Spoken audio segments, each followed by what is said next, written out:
10 things you may not know about Genghis Khan. Born 25 August 12, 27, into a small nomadic tribe on the steppes of Central Asia. Genghis Khan became famous as the Mongolian warrior, ruler, who built the largest land empire in the world. Through both brutal conquest and savvy alliances, he amassed more than twice as much territory as any person in history. At its peak, his Mongol Empire spanned more than 11 million square miles, stretching from Korea to Europe, and bring Eastern and Western cultures into contact. Remembered for his ruthlessness and bloodlust, and for his purported millions of genealogical descendants, he left a broad and surprising legacy. Here are 10 surprising facts. 1. Genghis wasn't his real name.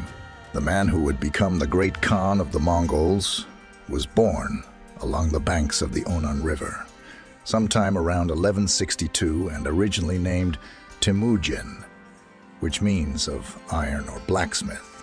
He didn't get the honorific name Genghis Khan until 1206, when he was proclaimed leader of the Mongols at a tribal meeting known as a Kurultai, while Khan is a traditional title meaning leader or ruler. Historians are still unsure of the origins of Genghis. It may have meant ocean or just, but in context it is usually translated as supreme ruler or universal ruler. 2. He had a rough childhood. From an early age, Genghis was forced to contend with the brutality of life on the Mongolian steppe. Rival Tatars poisoned his father when he was only 9, and his own tribe later expelled his family and left his mother to raise her 7 children alone.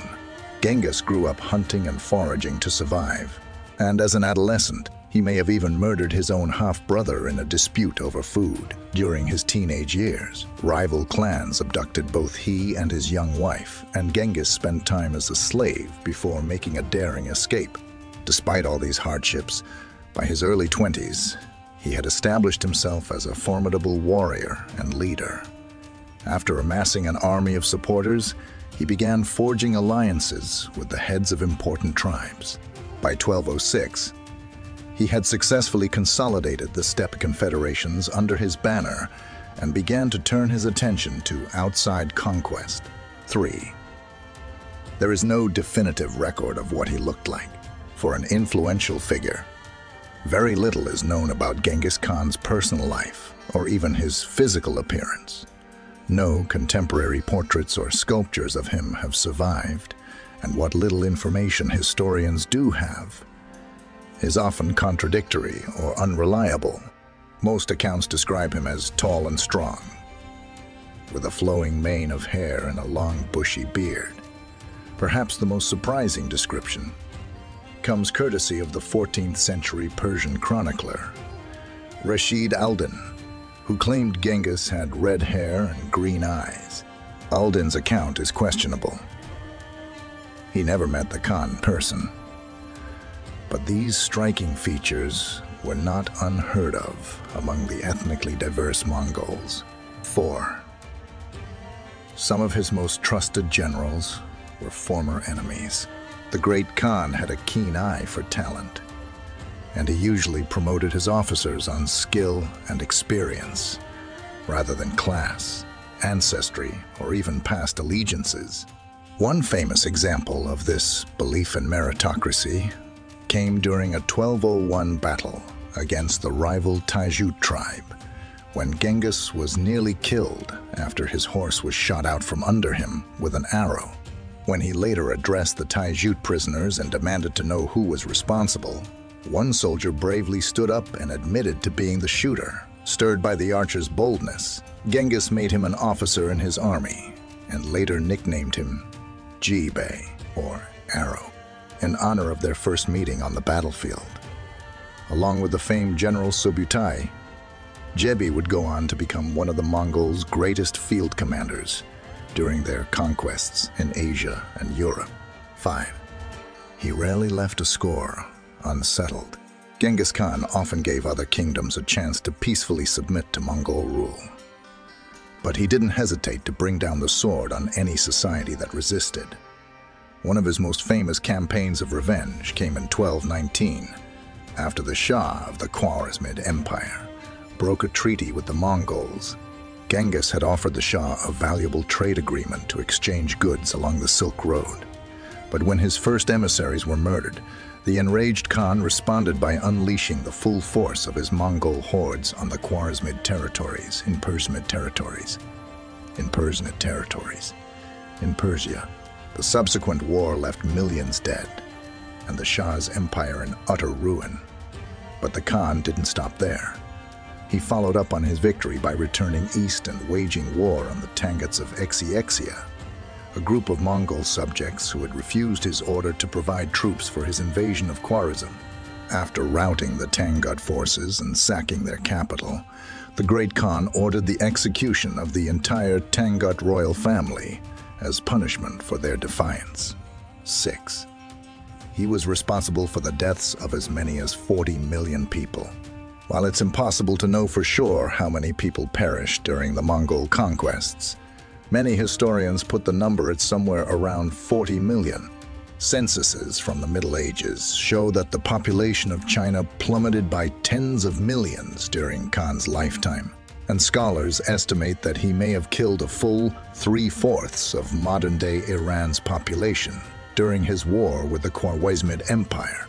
All told, the Mongols' attacks may have reduced the entire world population by as much as 11%. 7. He was tolerant of different religions. Unlike many empire builders, Genghis Khan embraced the diversity of his newly conquered territories. He passed laws declaring religious freedom for all, and even granted tax exemptions to places of worship. This tolerance had a political side. The Khan knew that happy subjects were less likely to rebel. But the Mongols also had an exceptionally liberal attitude towards religion. While Genghis and many others subscribed to a shamanistic belief system that revered the spirits of the sky, winds, and mountains, the steppe peoples were a diverse bunch that included Nestorian Christians, Buddhists, Muslims, and other animistic traditions.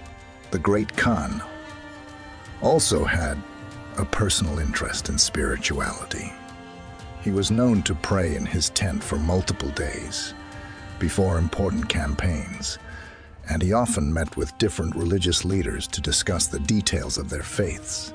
In his old age, he even summoned the Taoist leader, Qiu Chuji, to his camp, and the pair supposedly had long conversations on immortality and philosophy. 8. He installed one of the first international postal systems, along with the bow and the horse. The Mongols' most potent weapon may have been their vast communication network. One of his earliest decrees as Khan involved the formation of a mounted courier service known as the Yam. This medieval express consisted of a well-organized series of post houses and way stations strung out across the whole of the empire. By stopping to rest or take on a fresh mount every few miles, official riders could often travel as far as 200 miles. A day. The system allowed goods and information to travel with unprecedented speed, but it also acted as the eyes and ears of the Khan. Thanks to the Yam, he could easily keep abreast of military and political developments and maintain contact with his extensive network of spies and scouts. The Yam also helped protect foreign dignitaries and merchants during their travels. In later years, the service was famously used by the likes of Marco Polo and John of Plano Carpini. 9. No one knows how he died or where he is buried. Of all the enigmas surrounding Khan's life, perhaps the most famous concerns how it ended. The traditional narrative says he died in 1227 from injuries sustained in a fall from a horse, but other sources list everything from malaria to an arrow wound in the knee. One of the more questionable accounts even claims he was murdered while trying to force himself on a Chinese princess. However he died, the Khan took great pains to keep his final resting place a secret. According to legend, his funeral procession slaughtered everyone they came in contact with, during their journey and then repeatedly rode horses over his grave to help conceal it. The tomb is most likely on or around a Mongolian mountain called Burkhan Khaldun. But to this day, its precise location is unknown. 10. The Soviets tried to snuff out his memory in Mongolia. Genghis Khan is now seen as a national hero and founding father of Mongolia. But during the era of Soviet rule in the 20th century, the mere mention of his name was banned, hoping to stamp out all traces of Mongolian nationalism.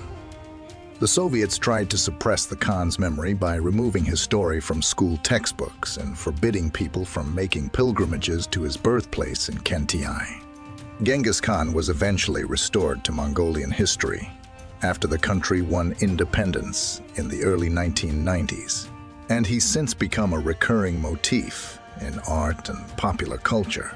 The Great Khan lends his name to the nation's main airport in the city of Ulaanbaatar, and his portrait even appears on Mongolian currency.